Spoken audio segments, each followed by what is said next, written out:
할렐루야. 오늘 중고등부 전국연합회 창립 50주년을 맞이해서 지난 50년 동안 중고등부 교회학교 사역을 도와주신 하나님께 감사와 찬송을 드립니다.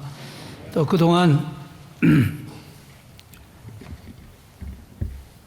어려운 중고등부 교회학교 사역을 이끌어주신 중고등부 전국연합회 역대 회장님들과 임원들에게 감사를 드립니다. 그리고 또 오늘 이 강북 지역에 또 각 교회에서 중고등부 교사로 수고하시는 모든 선생님들 헌신 예배를 겸한다 하는 말씀을 들었는데 우리 선생님들에게 감사드립니다. 제가 오래전에 영락교회 초등부 전도사로 2년, 중등부 전도사로 2년 일한 적이 있었습니다.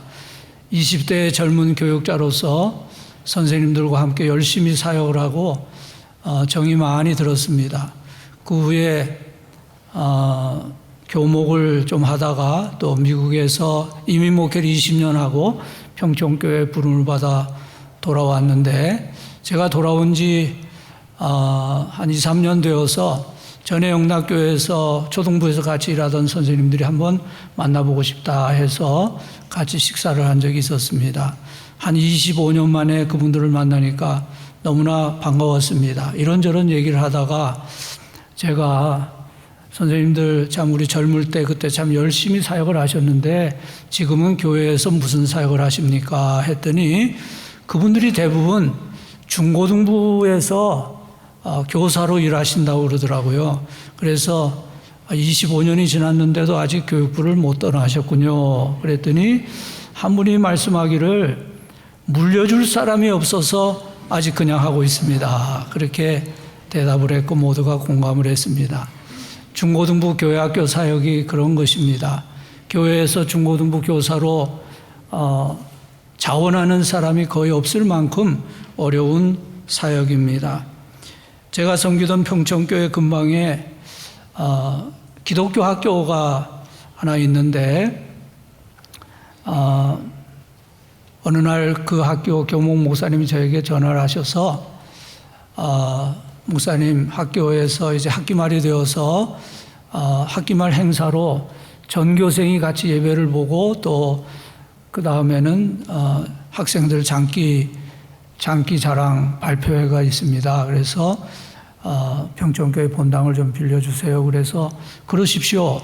제가 얘기를 했더니 한 가지 더 부탁을 하시는데 그날 예배 설교를 좀 해달라고 그러시더라고요. 솔직히 제가 낯선 학생들에게 설교하는 게 좀 부담이 됐지만 뭐 다른 데서도 아니고 우리 교회에서 예배를 드리는데 설교 부탁을 거절하는 것이 도리가 아니라 하는 생각이 들어서 그렇게 하기로 했습니다. 그래서 그 예배 드리는 날이 되고 또 시간이 되어서 제가 본당에 올라갔는데요. 뭐 한 2,200~300석 되는 좌석이 꽉 차게 학생들이 앉아 있어요. 그런데 아주 학생들이 정신없이 떠들고 있더라고요. 그런 상태에서 예배가 시작되고 제가 설교하러 강단에 섰을 때에도 그 학생들은 계속 떠들고 있었습니다. 뭐 맨 앞에 앉은 학생들로부터 시작해서 전체 학생들이 옆에 있는 친구들하고 얘기를 하는데 정말 난감했습니다.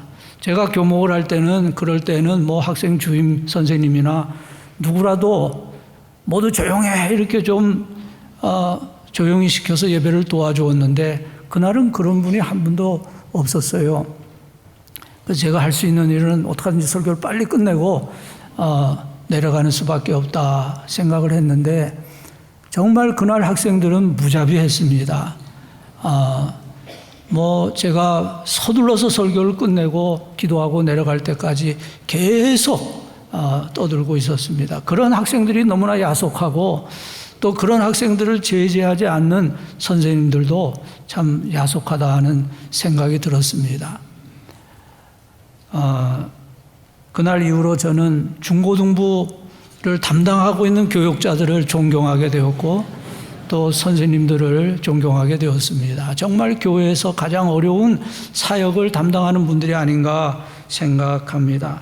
아마 이 자리에도 우리 중고등부 교회학교를 섬기는 교사 선생님들이 계실 것이고, 또 아니면 뭐 영유아 유치부나 아동부 교사로 수고하는 분들이 계실 터인데, 현재 교사로 일하시거나 또 전에 교사로 일하신 분들 한번 좀 손을 한번 들어봐 주실까요?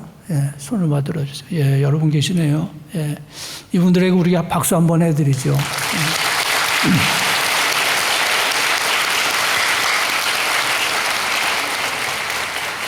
우리가 이분들에게 감사하는 것은 이분들이 참 말을 잘 안 듣는 학생들을 지도하기 때문만이 아니라 그 학생들에게 가장 중요한, 가장 필요한 하나님의 말씀을 가르치는 사역을 담당하고 계시기 때문입니다. 지금은 교회학교 교육이 너무나 어려워지고 있습니다. 세속주의적인 풍조가 온 나라에 만연하고, 또 우리 교회마다 다음 세대가 너무나 급격히 약해지고 있어서 교회의 미래에 대해서 걱정하지 않을 수가 없게 되었습니다. 작가인 G. 마이클 호프 씨는 이런 말을 했습니다. 어려운 시기는 강한 사람을 만들고, 강한 사람은 좋은 시기를 만들고, 좋은 시기는 약한 사람을 만들고, 약한 사람은 어려운 시기를 만든다. 그런 말을 했어요. 확실히 지금은 영적으로 어려운 시기를 살고 있습니다. 과거의 성도들은 순교하면서도 신앙을 지켰는데, 오늘의 성도들이 참 신앙적으로 허약한 모습을 보일 때가 많고, 그들의 자녀들이 신앙에서 떠나가고 있습니다.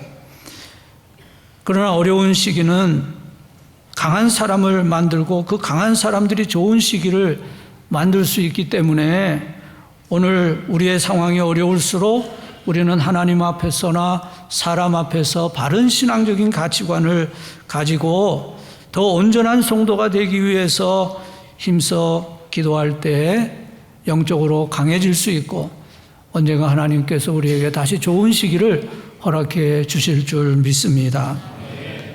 제가 초등학교 때 한 번은 담임 선생님이 숙제를 내주셨는데, 각자 그 집안의 가훈을 적어내라 하는 숙제였습니다.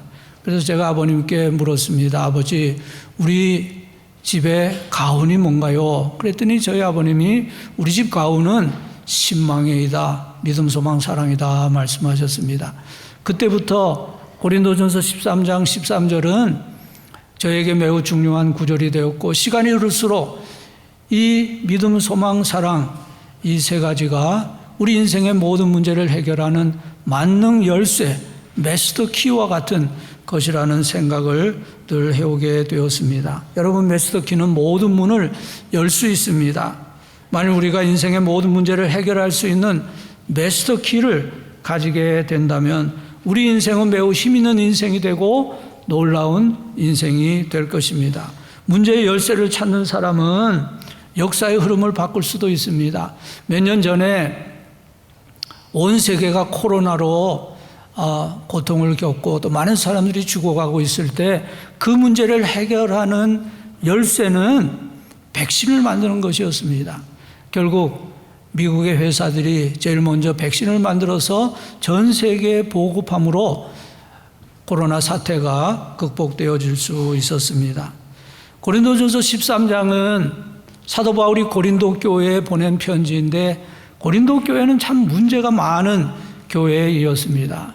교회에 질서가 없고 또 교리적으로도 혼란하고 또 공개적인 부도덕이 있었고, 또 그 교회가 갈등과 파당이 있어서 교회의 문제를 세상 법정으로 가지고 가는 그런 경우도 있었습니다. 또 그 교회 성도들은 성령의 은사를 혼동하고 또는 남용하고 성만차를 남용하기도 했습니다. 이렇게 참 많은 문제가 있는 고린도 교회에 대해서 사도 바울은 그 모든 그 문제의 근본적인 이유는 그 교회 성도들의 사랑이 부족하다고 생각했습니다. 그래서 고린도 교회 성도들에게 그들의 문제를 해결할 수 있는, 치유할 수 있는 처방전을 제시했는데, 그것은 그들이 매일매일의 삶 속에서 서로 희생적인 사랑을 실천하라는 것이었습니다.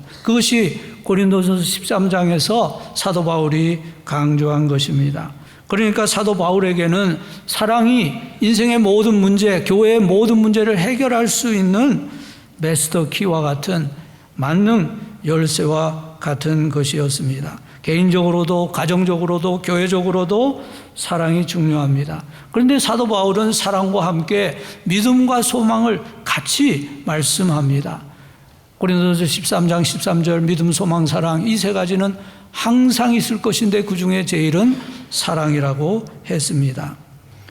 왜 사랑이 제일입니까? 사랑이 있으면 믿음도 소망도 함께 있게 되기 때문입니다. 고린도전서 13장 7절에 보면 사랑은 모든 것을 참으며 모든 것을 믿으며 모든 것을 바라며 모든 것을 견딘다.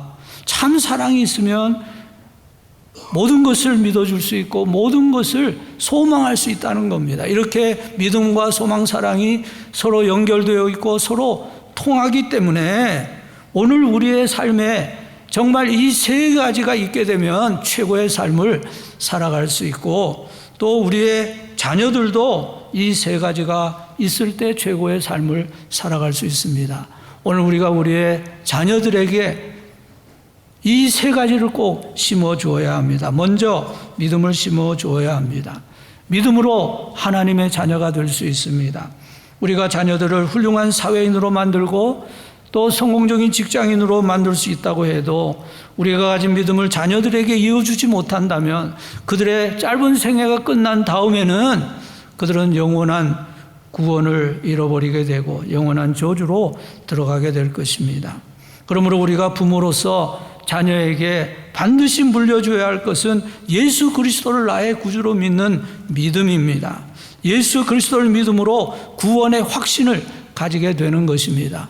또 교회 학교 교사로서 우리가 학생들에게 반드시 해야 할 일도 우리 학생들이 예수님을 나의 구주와 주님으로 믿고 영접해서 구원의 확신을 가지게 하는 것입니다.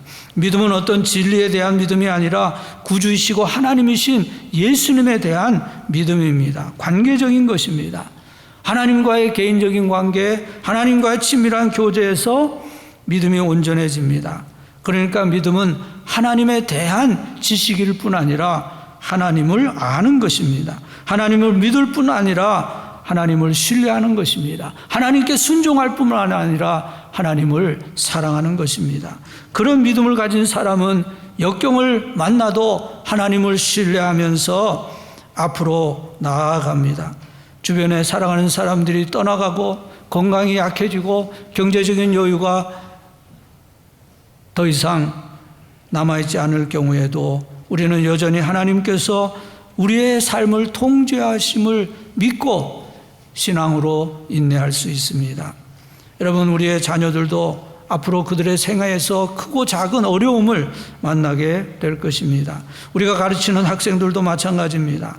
그러나 그들이 믿음으로 하나님의 자녀가 되면 하나님과 함께 걸어가면서 그들의 믿음이 성장하고 발전하게 됩니다. 하나님은 그들의 믿음을 보시고 그들의 앞날을 선한 길로 인도하실 것입니다.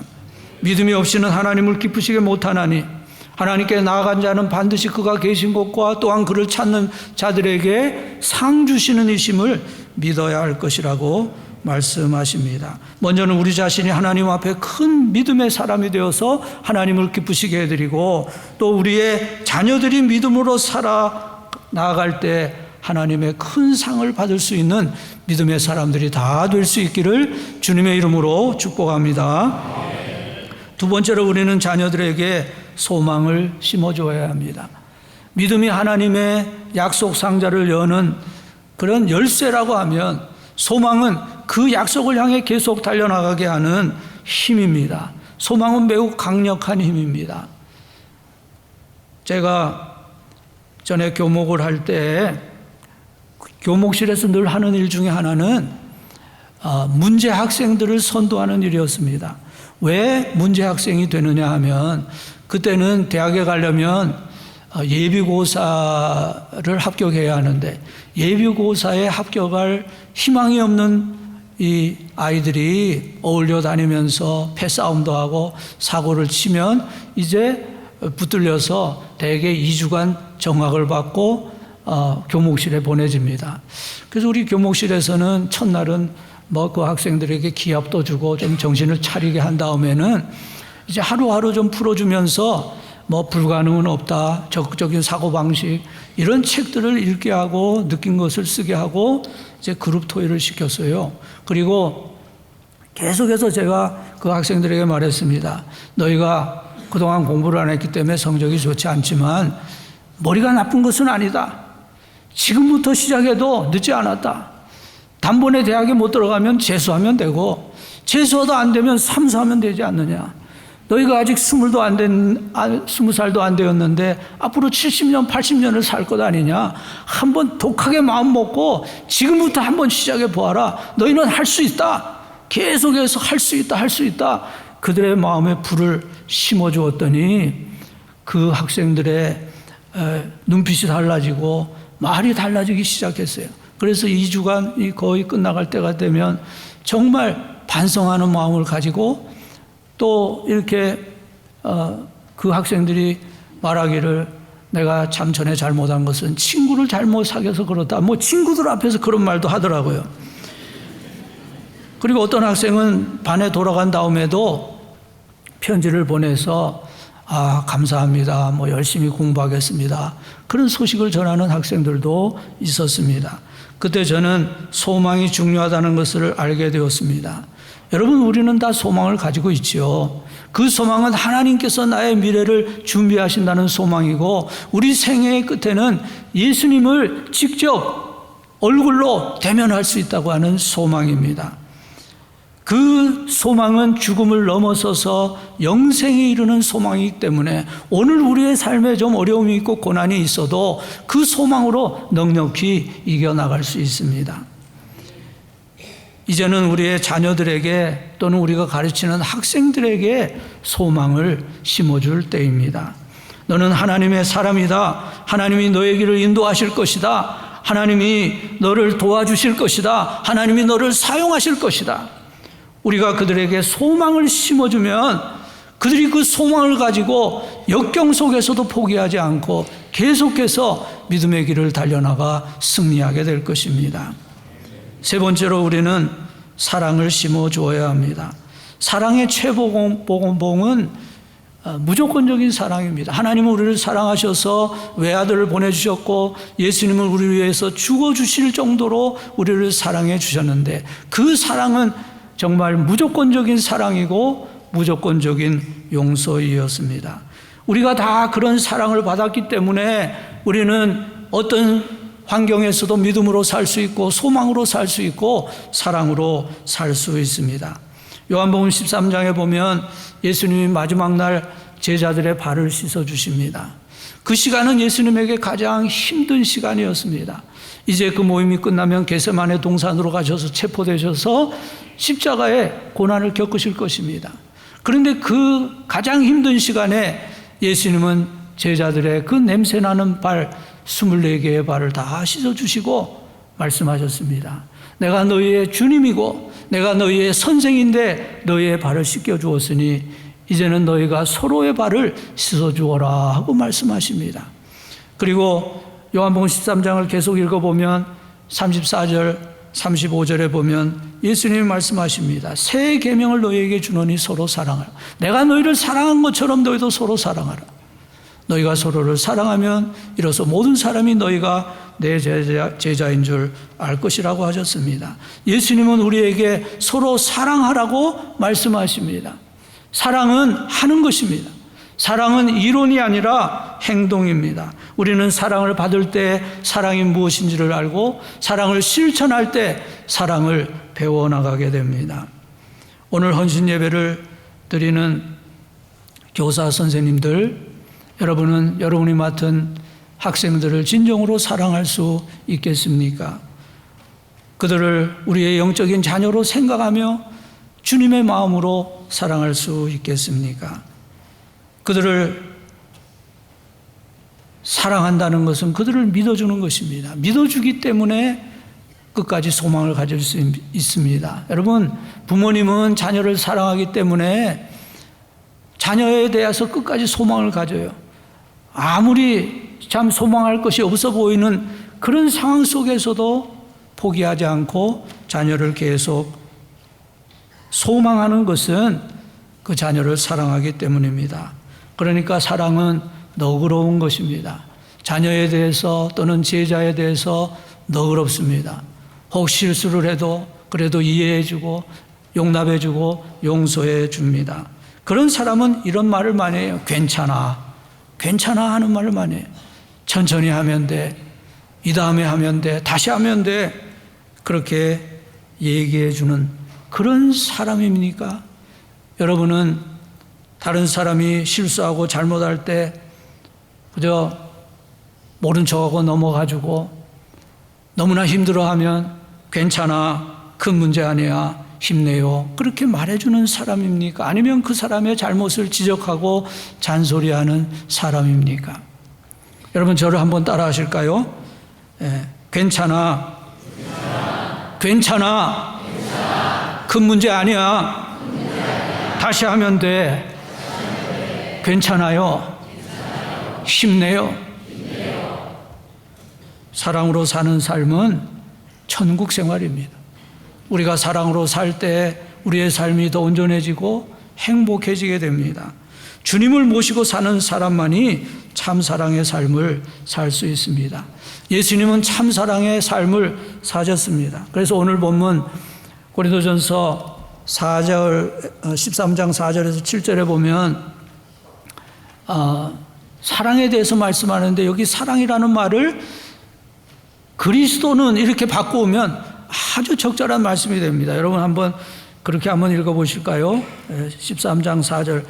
그리스도는 오래 참고, 이렇게 읽으시자는 거예요. 시작. 그리스도는 오래 참고, 그리스도는 온유하며 시기하지 아니하며, 그리스도는 자랑하지 아니하며, 교만하지 아니하며, 무례히 행하지 아니하며, 자기의 유익을 구하지 아니하며, 성내지 아니하며, 악한 것을 생각하지 아니하며, 불의를 기뻐하지 아니하며 진리와 함께 기뻐하고, 모든 것을 참으며 모든 것을 믿으며 모든 것을 바라며 모든 것을 견디느니라. 자, 이번에는 사랑 대신에 나를 넣어서 한번 읽어보시면서 이것이 얼마나 적절한가 한번 생각하면서 읽어보시면 좋겠어요. 4절. 나는 오래 참고, 이렇게 읽으시는 거예요. 시작. 나는 오래 참고, 나는 온유하며 시기하지 아니하며, 나는 자랑하지 아니하며, 교만하지 아니하며, 무례히 행하지 아니하며, 자기의 유익을 구하지 아니하며, 성내지 아니하며, 악한 것을 생각하지 아니하며, 불의를 기뻐하지 아니하며, 진리와 함께 기뻐하고, 모든 것을 참으며 모든 것을 믿으며 모든 것을 바라며 모든 것을 견디느니라. 아멘입니까? 네. 오늘 헌신 예배를 드리는 중고등부 교사 여러분과 또 영락교회 성도 여러분의 삶에 믿음과 소망과 사랑이 넘치시기 바랍니다. 그리고 우리의 자녀들에게도 또 우리가 맡은 학생들에게도 믿음과 소망이 넘치기를 소원합니다. 우리가 믿음으로 살아갈 때 하나님은 미쁘신 하나님이심을 알게 되고, 우리가 소망으로 살아갈 때 우리의 인생에는 영원한 목적이 있는 것을 알게 되고, 또 우리가 사랑으로 살아갈 때 하나님의 희생적인 그 사랑의 깊이를 더 잘 알게 됩니다. 믿음, 소망, 사랑, 이 세 가지는 이 세상과 오는 세상의 모든 문을 열어주는 만능 열쇠입니다. 하나님의 은혜로 우리와 우리의 다음 세대까지 믿음, 소망, 사랑을 통해 주시는 하나님의 은혜와 사랑이 넘치시기를 주님의 이름으로 축복합니다. 하나님 감사합니다. 우리를 하나님의 자녀로 삼아주시고 우리에게 믿음과 소망, 사랑을 허락해 주심을 감사합니다. 이제는 우리의 자녀들, 다음 세대에게도 믿음과 소망과 사랑을 전해줄 수 있도록 도와주시옵소서. 중고등부 전국연합회와 산하의 모든 교회의 중고등부 교회학교 사역을 축복하셔서 어려운 시대에 주님이 맡겨주신 귀한 사역을 잘 이루어질 갈 수 있도록 도와주시옵소서. 또 사랑하는 영락교회 모든 가정들마다 믿음과 소망, 사랑이 더욱 풍성하게 넘치게 하여 주옵소서. 우리 주 예수 그리스도의 이름으로 기도드리옵나이다. 아멘.